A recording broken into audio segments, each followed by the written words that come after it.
Welcome to the first Hayters TV podcast of the year, focusing on Tottenham Hotspur. Just to give you some impression of what we're doing here today, we're talking all things Tottenham. It's a great time to be covering Spurs, to be following Spurs, to be a Spurs person.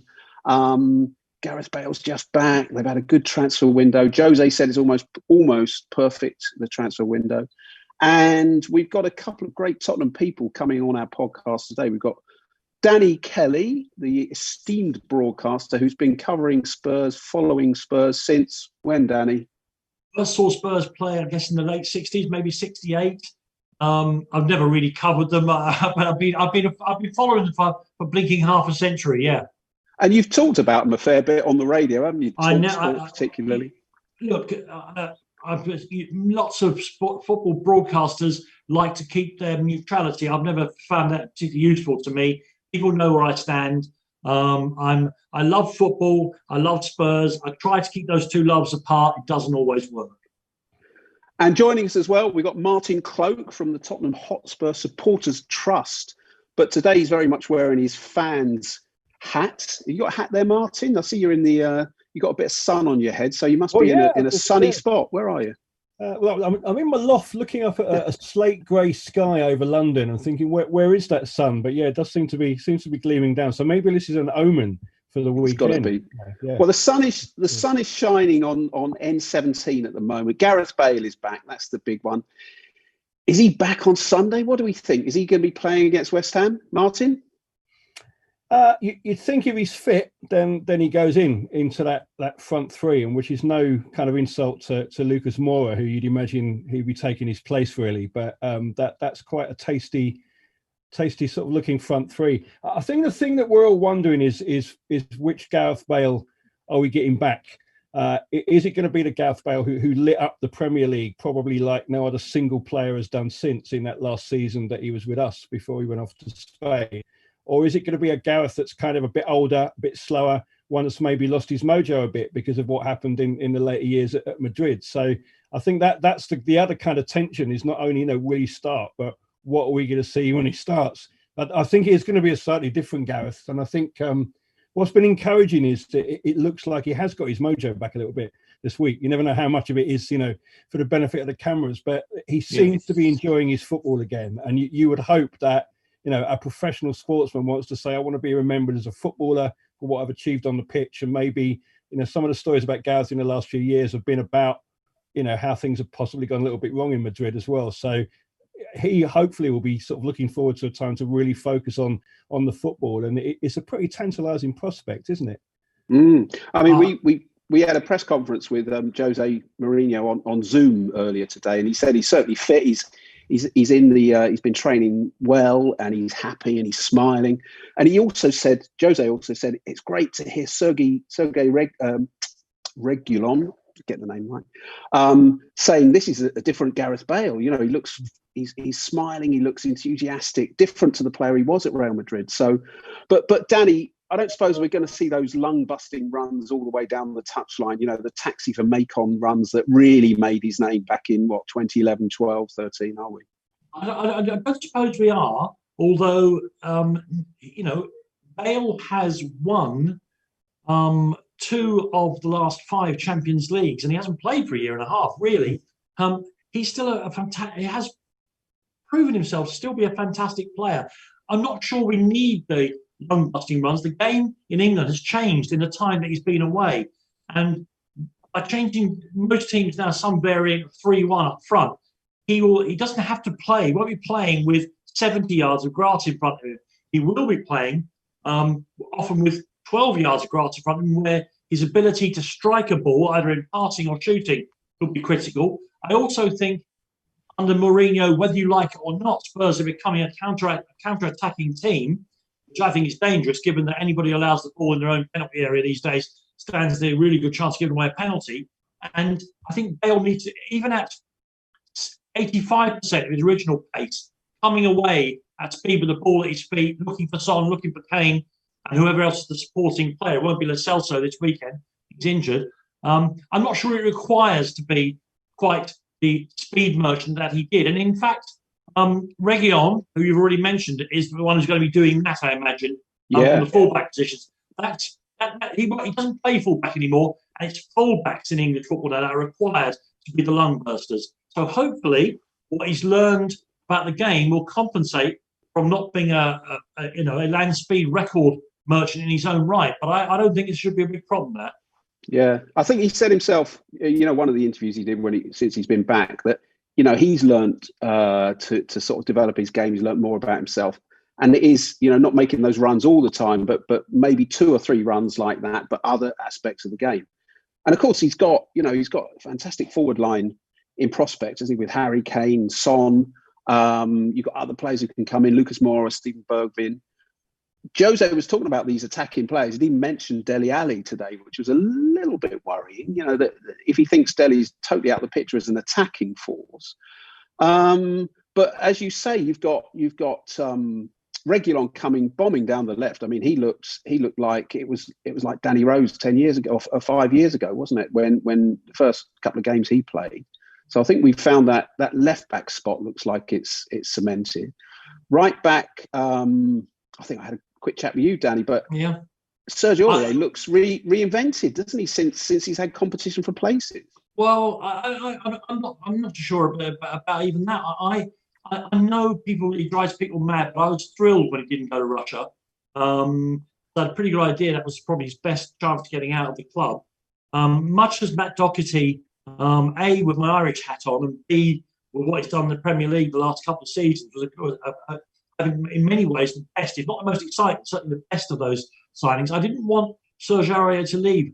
The modern game, we've just been talking about it, and I speak as a former Hackney Marsh fullback myself, so I know what I'm talking about. The modern game is all about the fullbacks, and Aurier's athleticism is unquestioned. Now, he's careless at both ends of the pitch. He's careless with his tackling, and he's careless with his crossing. But his energy, I think, is important. And if Mourinho is half the coach that he's only too keen to tell you he is, then there is a player in there to be got something out of. I also, and I hate to say this, I think the recent tragic death of his brother may have refocused Serge's mind on what he does for daily. As it would have an effect on you one way or another. And he's played. Difficult, Martin, isn't it? That Manchester United game, I think I might have scored against that Manchester United defence. So, but I'm glad he stayed because I'm not sure that, and I've been watching the Republic of Ireland the last 3 games. I'm not sure that Doherty is best suited to being the right of a back four. These are at least things, and these things are all going to come out in the wash. But I'm glad he stayed, and we'll see. On form, he'd pick Aurier, wouldn't he, tomorrow? But I guess that Doherty's his man now, so we'll see him at right back. Yeah, and you can't second guess Jose, can you? Yeah, but Martin, I think. Sorry, go. I was going to say, Martin. Jose's and he did it at Chelsea when he first arrived with great success, and he's always tried to do it. His thing is about having competitions, 2 players for every position, which he now seems to have got right across the pitch, hasn't he? He even got back up for Harry Kane at long last. Yeah. With Carlos Vinicius. And I'm just wondering, have you seen anything of him, even if it's a YouTube video? Are we getting Carlos kick the ball or are we getting Carlos Valderrama? Which end of the scale is he there, do you think? I was really disappointed at the club, whose social media has been very good recently, didn't do Vidi Vinicius from his signing. One for the Latin. Only the Prime Minister would have got that joke, though, Martin, Me and the Prime Minister have very much in common, as Gerry would tell you. But, I know that. I've not seen a huge amount of Vinicius. All I know about him is that I'm told he's very good on Championship Manager. And I've got a friend of mine who's a Spurs season ticket holder, who's also a Benfica season ticket holder. And he said he's pretty good. He's not going to, particularly, he's not the fastest, he's not the greatest or whatever, but he does a very, very good job. And it gives us options. And apparently the Benfica fans are fairly annoyed that their chairman has let him go for what they think is a fairly derisory price. I know we've kind of got an option to buy as well.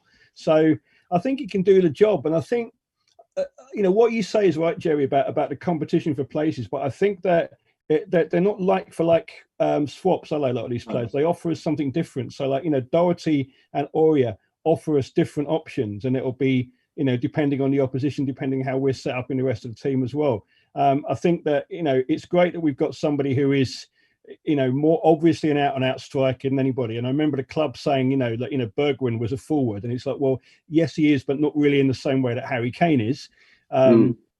So, it gives us a different option. But I think as well, it might be the case that it takes him a while to set in. And, we were just talking about Oreo. And I think, at times over the past year, all of us have probably gone like, I'm not really sure about the guy's defending, even if he's good going forward. But it takes players a while to settle in sometimes. And I mean, if you think of another player at the moment who is absolutely setting things on fire to us, at the end of his first season in English football, Heung-min Son was seen as a bit of a dud buy.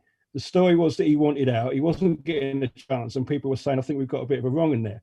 Despite the fact that a lot of people said, if you look at the stats, he's got more assists than any other player in Europe. Very, very successful as well. So sometimes you just got to give people a little bit of time. And unfortunately, the pressure that we've got as a team this season is that we have to win a trophy.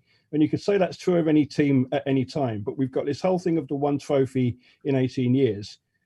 And, Jose was brought in to win a trophy. So that's what we've got to do. So in some respects, there's not that luxury of time for players to bed in, which may be something that increases the pressure. Well, obviously, we've got the guarantee. We've got the guarantee of the second season, the Jose second season syndrome, which is guaranteed silverware, isn't it, Danny? I really get into a lot of trouble over this trophy thing. I get into trouble with my colleagues, particularly on Talksport, who say I'm weak and lily-livered and out of touch when I say it doesn't matter whether they win a trophy or not. But it doesn't matter. It does matter. You want them to win trophies. But people who say, they've got to win a trophy in English football don't understand English football. They're literally stupid. And that's the word I use. Not you, Martin. But English football contains 11 and usually 12 of the 20 richest clubs in world football. The idea that you have to win a trophy and you're going to win a trophy, it shows that you don't understand what kind of competition you're involved in. You can enter the League Cup with 5 rounds to go. And if the draw goes against you, you can play against 4 of the 6 richest clubs in world football. There's no place else in the world winning a trophy. It's so difficult. It is much easier for Tottenham to win the Europa League, to qualify for the Champions League, to finish in the top 4. And I think, I'm going to say it again. As long as Spurs play brilliant football that excites me personally, I hope the rest will follow. They'll win a trophy. But as long as they're playing winning football, exciting football, some combination of those two things, I'll be happy. And I was heartbroken when they got rid of Maurizio, but it was clear that the players had stopped responding to him, if that's the right phrase. There was a whole perfect storm of problems that came together. But essentially, the 11 that he was putting out, and he tried different 11s, they could not bring themselves to go through the brick wall for him, which is the minimum requirement in a league, particularly as physical as the Premier League. And we'll see if Mourinho can get that going for them. Yes, there is pressure to win another trophy, but it's not as easy as just saying we're going to win trophies. As for Vinicius, I checked with Andy Brissell, who I work with every Sunday night on Trans-Euro Express on Talksport, who follows Portuguese football with a fanaticism that's almost immoral. And the best thing he said to me about him was he's built like a wardrobe, which I like to hear. I do worry that you get to 25 years of age if you're a striker and you don't get to play for Brazil, because they have been looking for an out-and-out centre-forward for a long time. Jesus hasn't worked out for them as well as they hoped. They've tried with Charlatan at centre-forward. This boy has come nowhere near that squad. It's also interesting to me, and I think Martin pressed on the bruise a little bit, that they aren't looking for a replacement for Harry Kane. They're looking for something else other than Harry Kane. The player that they came nearest to signing before they got Vinicius was Bas Dost. Bas Dost is a very effective striker in European leagues, but he is not what Spurs fans would recognise as one of their own. He is a brute whose job is to knock the centre-halves about while you bombard the middle of the penalty area. And he gets knockdown goals and he gets goals off his shoulder.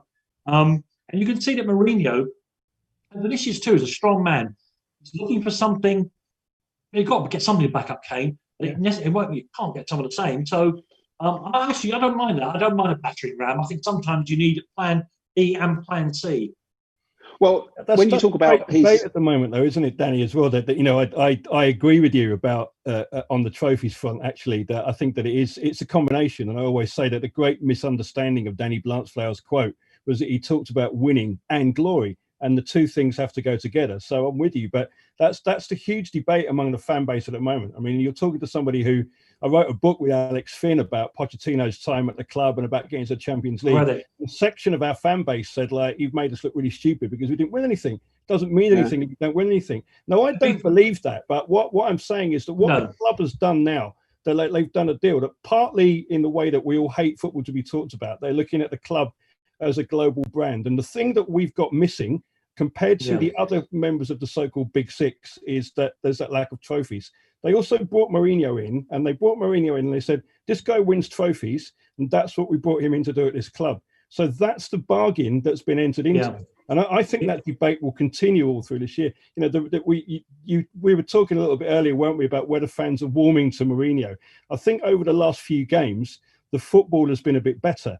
I think that beforehand, and people can speculate about the reasons for it, but some of the games that we saw, like the Everton game, the opening game, the Sheffield United game last season, the football was absolutely dreadful as well. Yeah. So, you know, everybody likes a winner, don't they? That the football is looking a bit better. But this debate is going to go on all the way through the season. Yeah. But in the end, we will be judged on whether they win a trophy. I don't particularly like that, but that's it.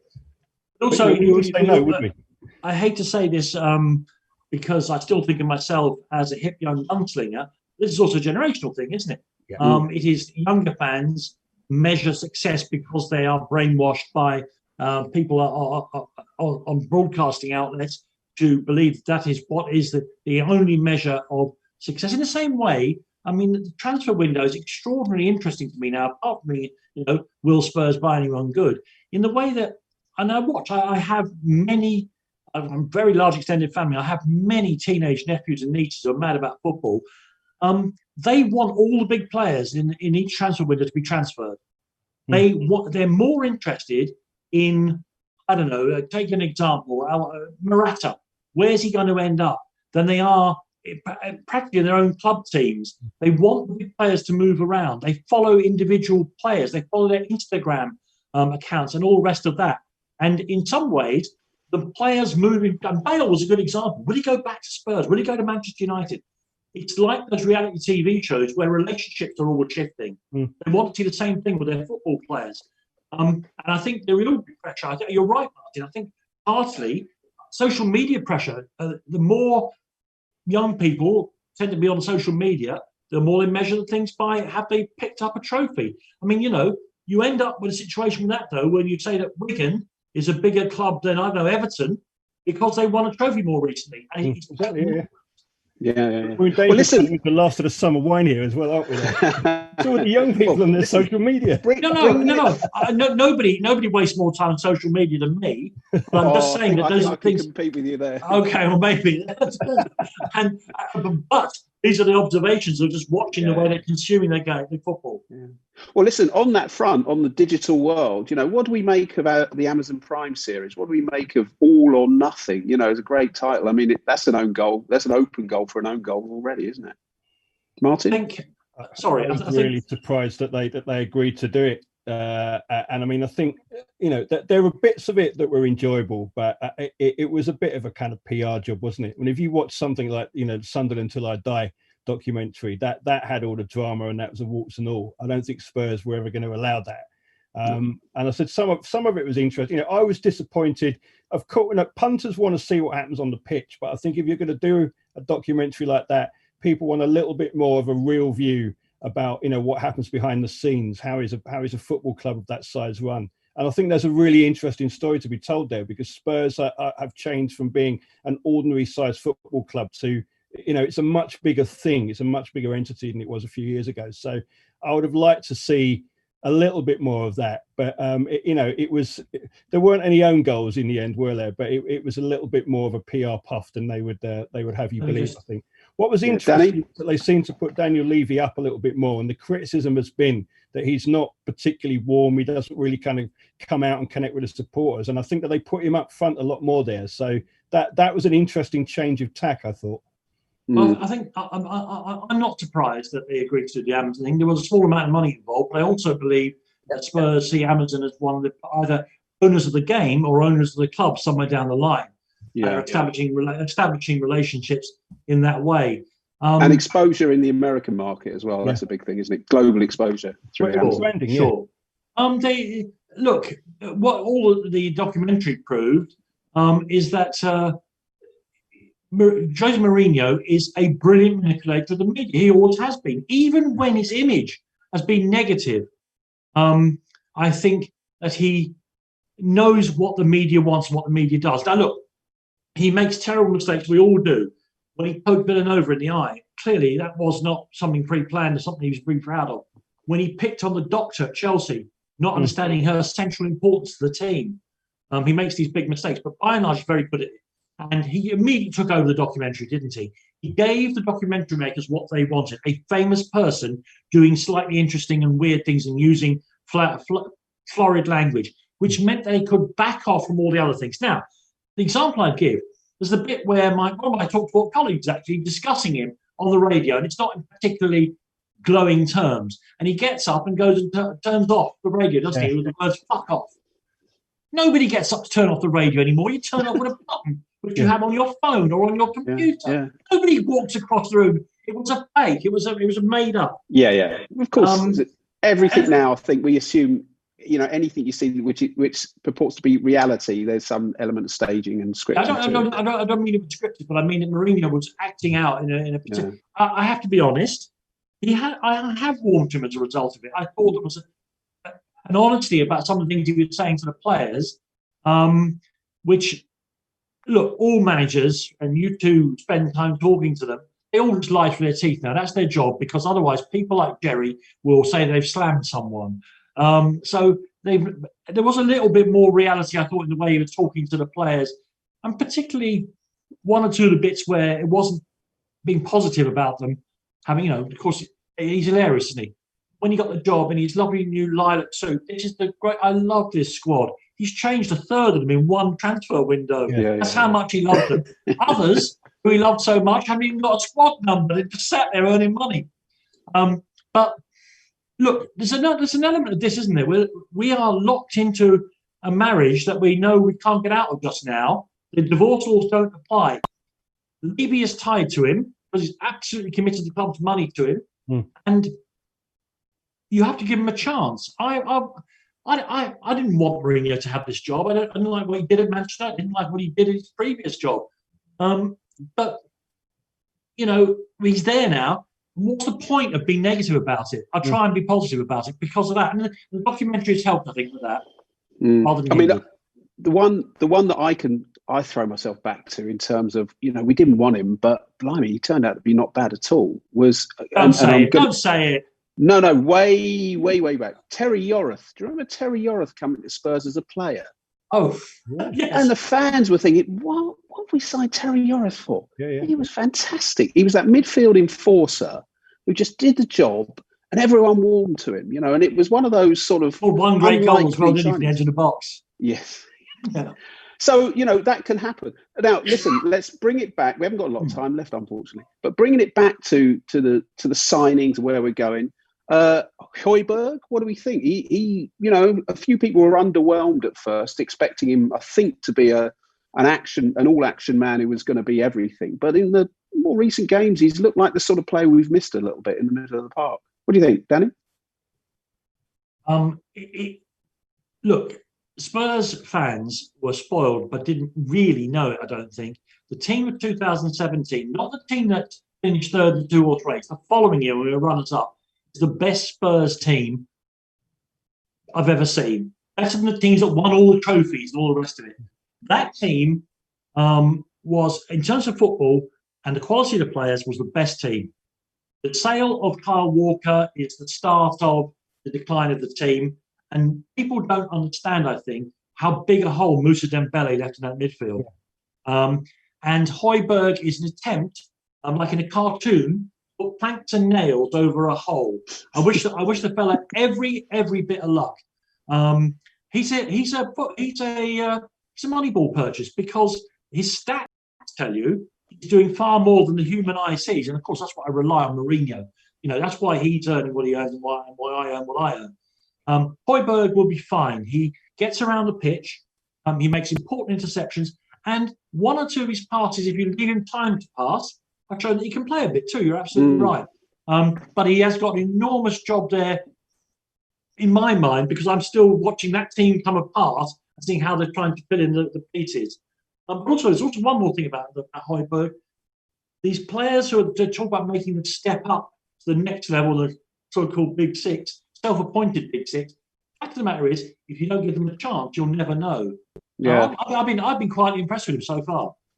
Well, you've got to remember he started at Bayern Munich. I mean, he was a sort of going to be a wonder kid at Bayern Munich. So it's not like he's come from nowhere. But Southampton was sort of rebooting his career a bit, and now he's probably back at the level he should have been if he'd have carried on at Bayern Munich. Martin, just looking around. What's about his foul on Harry Kane, though? Hang on, let's get down to the important stuff. What's about that foul on Kane? Well, you could say it's ultra competitive, or what the hell was it? If he'd injured Kane, I wouldn't have picked him at Spurs again until Kane was fit. Yeah, Can't have that. Idiot. The eye for the eye principle, yeah. Martin, just going back to some of the other signings, Reguilon, as we touched on him earlier, but what have you made of him for the first couple of games? He looks really good. He looks like almost like classic Spurs fullback. It was fantastic going forward, but that tackle he tried to do early on in the Man United game, you thought, what we got here. But he's looked really good, and I mean, he is somebody that I have been a bit more aware of, kind of looking at European football as well. He's been one of the best fullbacks in Europe for a while.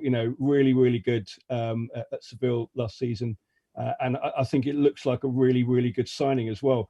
And in a way, kind of poor old Ben Davies, because people are sort of saying, I think he's underrated.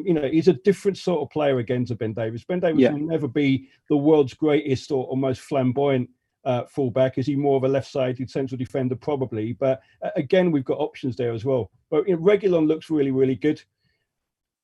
And I think, one of the things that's important there is that, the frustration watching Spurs in latter day Pochettino and Mourinho's side a lot last season was seeing them banging on the door and just not really being able to penetrate a team that sets out to defend. It's part of the sort of price you pay for being a successful attacking side is that teams come to your territory and put two banks of four, or as West Ham may well do on Sunday, 5 at the back, 4 in front, 1 up front sort of thing, and look to break. And it's breaking them down. And I think when you don't have that really penetrating sort of width coming from fullbacks like Reguilon is, and as you said, Walker and Rose in that team of 2017, for example, if you don't have that penetration, you've lost a big attacking point. You're trying to go through the middle all the time, and you need someone like an Eriksen who can open up pick pockets and find little gaps and so on. The thing is a really good point, because I think that what we're still potentially lacking is that kind of nous, that creativity. And I know this is going back to the kind of Spurs romanticism, but Eriksen is a big miss. And I mean, again, he didn't really look as if he wanted to be there for the last 6 months, but the creativity that we've got there. And I think sometimes we've still got that problem of how do we link the middle of the team to the front. So we're talking about this front three, but you've got to get the ball to them. You've got to get it off the other lot, and you've got to get the ball to them. And how do we do that?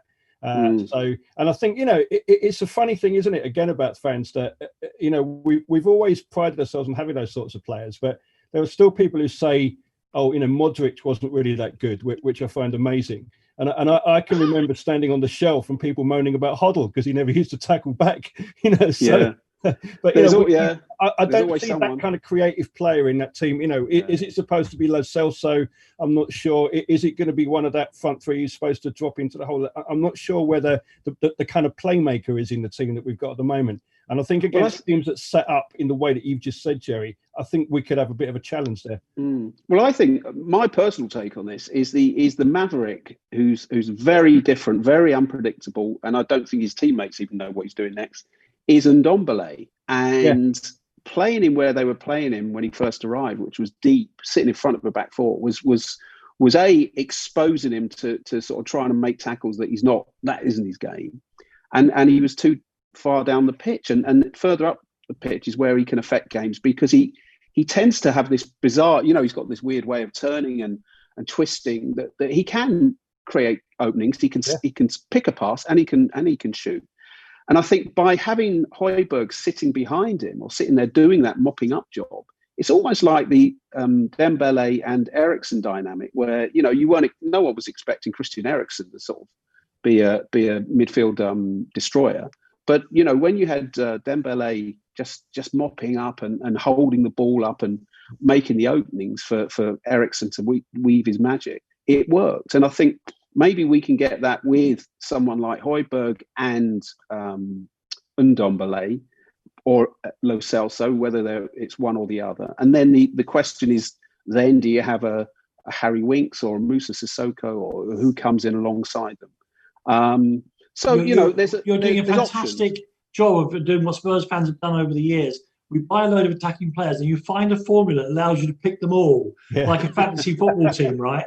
As Ozzy did, famous five, wasn't it? Absolutely. Ozzy's five up front was seen as madness at the time, but that's the 4-2-3-1 formation, isn't it? That's how the modern game's played. So man ahead of his time. Like Martin. Yes, but unfortunately, the two at the base of that were Mickey Hazard and nobody else. I think Ndombele, if he plays in the middle of that three behind Kane, because then they won't be able to play 4-3-3. I think Mourinho, I know Mourinho's trying to do this thing where you play four, but it's effectively three because only one of the fullbacks goes forward.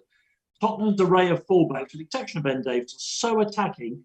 We may end up, I suspect, playing like Brazil played throughout the 90s, with two defensive midfielders and two central defenders. As a four block in the middle rather than four across the back. And that way you can find a place for Ndombele. You'll never see Ndombele and Lo Celso on the same team. I just can't see. No. I've used like whole pads of paper trying to work out how that works. Mourinho will always understand, and I don't blame him for this. I'm a great fan of the 4-3 victory myself, but it is much easier to achieve victory if you don't give away goals at every given moment. I'll be really fascinated to see how he continues to defend the goal while putting out there. I mean, he has, by his own admission today at press conference with you, Gerry, he's got an array of attacking talent. Just when you write down, a bit monosyllabic, but when you write down Son, Bale, Kane on a piece of paper, in theory, it's just astonishing, But it's no good if they're going to concede 3 goals and give those boys 4 to get in every game. I can't wait to see what happens, actually. Yeah. Probably 1-0 win for West Ham. Listen, we've talked about Ndombele, and he seems to have turned it around. Jose was making very sort of disparaging noises about him, even around Christmas last year and onwards. The last big question before we run out of time, Dele Alli, has he got a future at Spurs? Because I would have stuck my neck on the line a year or two ago, saying he can still be a world-class player, and even I'm sort of having doubts now. I just wonder, will we see him get back to what he was? Because 2 or 3 years ago, he was one of the best young players in the world, wasn't he? I hope so. I'm glad he's still with us. I think the question is, where does he fit in? And I think that's is he a number 10? Is he an attacking midfielder? Is he a kind of a wide forward? Is he like an inside forward? Where does he fit in to the team? I think he has to look at his game a little bit, and I think some of it is fitting in with the system that we've got at the moment. And he has gone off the boil a little bit as well. I think probably he suffered more than most from that kind of breakup of the Pochettino team and the lack of if you like application. I mean, I love that team as much as that Danny was saying, that was some of the best football I've seen since I really started watching us regularly under Birkinshaw, which will always be my favourite team because at the time, you kind of hit the flush of youth and all that sort of thing as well. And I think that, probably certainly the last 6 months and certainly the away games, the performances were pretty poor. And that kind of breakdown, I think, coincided with Ali kind of fading from games a little bit as well. So I think there is absolutely still a player there, but I think the challenge is where does he fit in to this system that we've got at the moment? And, when you sit down and you do, you think that Danny was just talking about, you pad of paper and whatever, it's like, well, where does he go in? And do I put him in instead of that person in this system? Is that going to work? Yeah. I mean, everything Martin said there is correct. The only thing I can add to it is it's down to him as well. He has got, absolutely. let's say he's free of injury. He has got athletic ability. He's got football ability. He needs to grow up a little bit, I think, and realise what came to him very easily as a game is actually a business and a way of making a living. He does have an inspiration in the world. The argument about where would you play a player who doesn't do this, doesn't do that. Thomas Muller has been one of the best players in the world for the past decade. Well, people try to work out how do you get him into the team. In fact, in the end, Jogi Löw, the idiot, has left him out of the team, and Germany has suffered accordingly. There is a place for players who don't fit all of the moulds that we think we know about, and the UEFA pitch heat maps and all the rest of it. He has enough talent to play at the very, very highest level. He's already proven that. He does need to take a very deep breath, realise he's got a decent coach there, and even if he has to wait for chances in the first team, when they come along, the tricky flick around the corner is not the answer, Delhi. It's affect the games with proper pieces of football activity for which you are physically very well equipped and technically completely capable of doing. He's drifted away from the actual games. He needs to come back into being a professional footballer. Yeah. I'm not suggesting for 1 minute that it's anything to do with outside influences. I don't know anything about his life. I don't know one thing about his life. But whatever it is, he is not affecting football matches on the pitch. And that's his gig. Well, it might have been, and I think it might have been revealed in the Amazon documentary, which was a real concern that I had. It might have been his unnecessarily harsh attitude to the bounty bar, which he completely disregarded. That should be in anybody's top 10. But I just think, what is wrong with the bounty bar? If he was having a go at Turkish, if he was having a go at Turkish delight, you could see his point. But he was way off beam there. Bang off beam. Yeah, there was nothing wrong with the bounty bar in the right circumstances. Keep your mouth shut about confectionery, and remember to try and affect football matches in the last third of the pitch. That's my advice to him. And I should add here, other confectionery is available from all good retailers. Well, listen, guys, that's 45 minutes that's flown by. We've just touched the surface, the new signings and Jose and so on. We could go on for a lot longer. Well, I could do this all day, and that's what you said you were afraid of when you phoned me up. So, yeah. We must do this again. We will do this again. It's been brilliant having you on. Can we just get in a nutshell? Are we feeling a bit more optimistic than maybe we were when the final whistle blew after that first game of the season against Everton? Yes. Yeah, absolutely. The players, they were one handball or one ridiculous penalty away from winning 4 games in 8 days. And any group of players does that in professional football deserves a lot of credit. And we're second in the table. Yes, absolutely. So, let's see. West Ham always, very difficult to predict, isn't it? Yeah, final. Their cup. The pandemic, you can't predict it. We'll see what happens. We'll see what happens. Brilliant. Great stuff. Keep coming back to Hayters TV.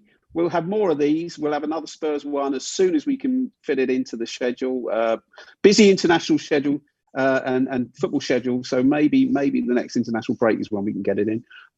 Great to have you on, guys, and best of luck. Thank you, Martin. Thank you, Gerry. Thank you, everyone. Cheers now. Thanks. Well,